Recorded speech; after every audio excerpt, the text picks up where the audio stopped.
how to open the control center with VoiceOver on the iPhone 16 series.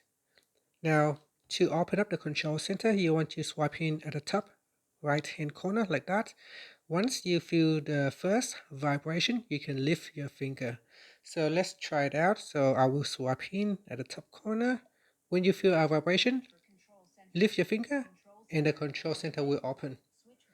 Now to close the control center, at the bottom here, you want to swipe upward, and as soon as you feel the first vibration, you can let go of your finger. So let's do it now. So swipe in at the bottom, then when you feel the vibration, let go of your finger. That will close the control center.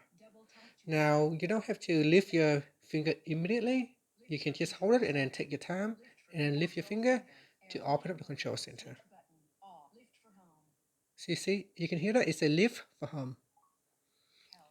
And here I will increase the volume and you can hear it say lift for control center. Lift for control center. So lift your finger for the control center. Airplane mode. Switch button. Lift for home. And that's it. Thank you for watching this Double video. tap to open. Please like and subscribe to my channel for more videos.